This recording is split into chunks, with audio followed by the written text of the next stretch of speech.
A blessed weekend to you and happy Easter paghapon. It is always a constant reminder that whenever we come to terms with how our faith is being understood or being lived, there are always two important sources for that. And the very palpable source where it is all written, it's in the scriptures. But there is another way in which our faith can be also understood in as much as we have received it. And this is what St. Paul is talking about in the first reading today. Unsa may gisulti ni San Pablo ngadto sa mga taga-Korinto. Niyon siya, I have handed on to you as of first importance what I also received. So what is being received is being handed on.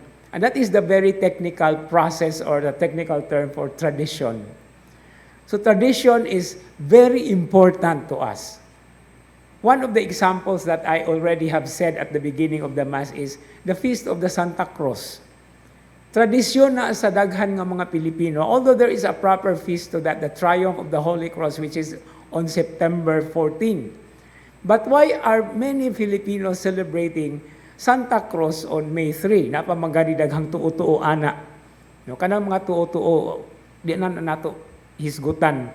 But that's practically some part of the tradition that have been received. But why is this very significant to us?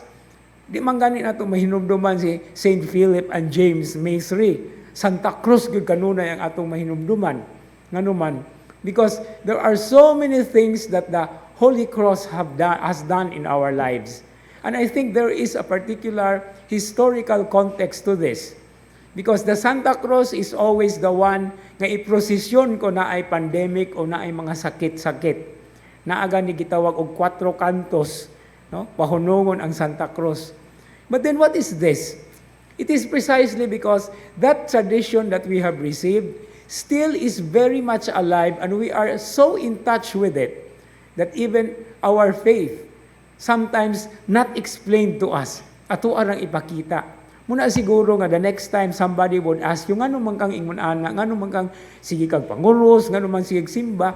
I think we have certain answers to that because these are the things that we have to not just embrace, but we also have to defend. So, scriptures, that's one thing. Very important. And there is also the tradition. Now, scriptures are the written things. Traditions are those that are not written or handed on orally. Although in such a way, na may nangasulat ana, like the novenas that we have. But anyway, it's the whole picture of what and who we are in trying to be faithful to the very love of God that He has shown. He is the way and the truth and the life, and part of following the way in order to reach and experience the life. And then there are traditions that we also have to follow, because traditions are manifestations of the ways that we express our faith and love to Him. Amen.